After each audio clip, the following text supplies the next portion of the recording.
La charla de hoy va a versar sobre los cultivos energéticos en la Unión Europea, pero quizá más que sobre la Unión Europea va a versar sobre la corta experiencia que tenemos en España. Les voy a hablar de cómo se plantea en España el uso de cultivos agroenergéticos, de cultivos alternativos, y vamos a ver cuál es la problemática y también de alguna manera cuál es el nuevo cambio que experimenta la Unión Europea en lo que nosotros llamamos la política agrícola común. Voy a tratar de mostrarles cómo se puede beneficiar la población iberoamericana, Ecuador en particular, del nuevo cambio que se espera a partir del año 2030, en relación lógicamente con los cultivos energéticos. Ya he señalado que el motivo de nuestra presencia aquí en Ecuador no es otro que el dar soporte a la creación de este centro CITOL, cuyos resultados de una manera tan brillante nos ha expuesto el ingeniero Recalde recientemente. Decirles también que la primera acción que nos permitió llegar a Ecuador fue la que tienen ahí identificada en el año 7. Estamos en el segundo año de una acción de la Agencia Española de Cooperación y recientemente, hace 2 días, postulábamos al tercer año y cabe la posibilidad de que continuemos hasta un cuarto año.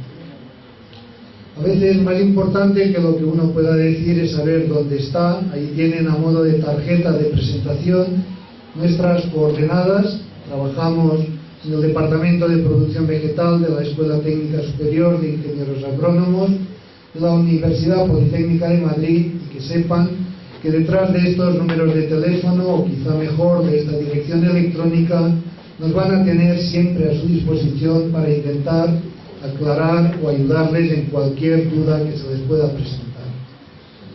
Desde hace muchos años he sabido, desde la época de los griegos, cuáles son los 4 elementos básicos sobre los que de alguna manera se sostiene la actividad en el planeta. Yo les voy a hablar fundamentalmente de uno de ellos, lo que afecta fundamentalmente al aire. Es sabido que la Tierra se nos calienta, aumenta la temperatura del planeta debido al llamado efecto invernadero. La radiación electromagnética llega de forma similar a lo que ocurre en un invernadero, interacciona con lo que hay dentro del invernadero y se convierte en otra radiación de una longitud de onda más alta, más larga, y eso se traduce en calor que la cubierta del invernadero normalmente no deja escapar, y eso justifica el aumento de temperatura en un invernadero y también en el planeta como consecuencia de los llamados gases de efecto invernadero. Aquí tienen de forma muy resumida lo que ha dado pie, lógicamente, a que en el seno de la Unión Europea y a nivel mundial, a nivel planetario, se piense en la búsqueda de cultivos alternativos, el famoso cambio climático. Aquí tienen al protagonista de ese cambio climático, en la imagen de la izquierda, en la parte inferior, a modo de viñeta, la dificultad que ha representado para los que constituyen el famoso panel intergubernamental del cambio climático llegar hasta la consecución del Premio Nobel de la Paz en el año 2007. A la derecha tienen una serie de documentos que se han generado, y como creo que la presentación quedará inserta en la página web que antes ha señalado el ingeniero Recalde, van a poder simplemente, pinchando en cualquiera de estos documentos, tener la posibilidad de leerlo en su conjunto. Verán que el cambio climático ha hecho, cuando hablo del cambio climático tiendo a ser crítico. Creo que en el ambiente universitario uno no debe perder nunca ese espíritu. Entonces verán que el cambio climático ha arriesgado en algunas ocasiones muchísimo. Por ejemplo, nos dicen, dentro de los escenarios que se plantean, y pueden reconocer en el centro de la imagen la bota de Italia, la isla de Sicilia, y centrado en ese punto, si pasamos a la siguiente, nos dicen que se va a producir un ciclón con vientos de 27 metros por segundo, precipitaciones de 200 milímetros durante 10 días. Todo eso de alguna manera es verosímil, puede ser verosímil. Lo que resulta ya más difícil de admitir es que esto se vaya a producir con esa exactitud el día 29 de agosto del año 2100. Que sepan que dentro de muchas de las previsiones se han hecho escenarios que parece que no son del todo plausibles, al menos para muchos. Eso ha generado una gran controversia.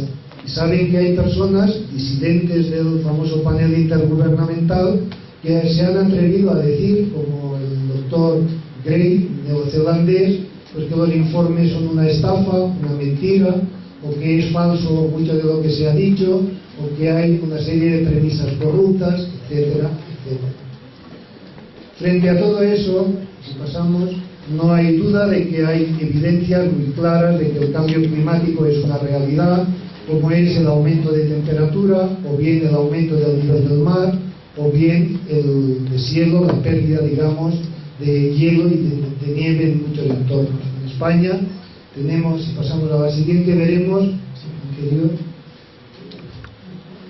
veremos cómo con 100 años prácticamente de diferencia, en una zona muy conocida desde el punto de vista turístico, en los Pirineos ha desaparecido o está desapareciendo un glaciar. Es un ejemplo que en España tenemos muy patente y que se da en otras partes del mundo.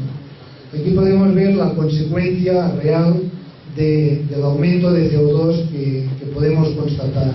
Podemos ver que a principios del año 2005 simplemente teníamos una concentración de 378 partes por millón. A finales del año 2009 se ha aumentado en unas 10 partes por millón. Estos sí son datos fehacientes que corroboran de alguna manera la realidad del cambio climático. ¿Qué es lo que ocurre en España? Si pasamos veremos que en el año 1997, como consecuencia del protocolo de Kioto, se establece que a nivel mundial se va a permitir, o debería conseguirse, en el periodo 2008-2012, un incremento del 5% de la concentración de CO2. Se distribuye por países cuál sería el incremento medio asignado, y a España en aquella época se le asigna el 15%. ¿Qué es lo que había ocurrido en el año 2006? Pues que las emisiones no solo habían superado o alcanzado el 15%, sino que lo habían prácticamente triplicado. Estábamos en un casi 50%. Y estábamos todavía estamos en el periodo en el cual debemos practicar esa reducción. Eso es lo que ha puesto en marcha, de alguna manera, los llamados bonos de CO2. Se entiende por bono de CO2 una cantidad equivalente de 1 tonelada de CO2 que debe o puede ser retirada de la atmósfera. ¿Qué es lo que ha pasado en la Unión Europea recientemente? A primeros de este año, la Unión Europea ha puesto precio a la tonelada de CO2, al bono de CO2. Y eso es lo que ha movilizado a muchas empresas a buscar soluciones alternativas. Es decir, en España, por ejemplo, tenemos ahora mismo un censo de unas 1000 empresas de las cuales se conoce cuál es la cantidad de emisiones, los llamados GEI, gases de efecto de invernadero, que deben reducir. Estas emisiones o bien se reducen mediante una serie de mecanismos de desarrollo limpio, de renovaciones en las instalaciones o similar, o deberán, al término del año 2012, compensarlas mediante el pago de 100 euros por tonelada. Esta es una cantidad, lógicamente, muy elevada. Eso ha desencadenado una serie de actuaciones, tales como la siguiente. Hay empresas, eso lo pueden encontrar en la página web Point Carbon, verán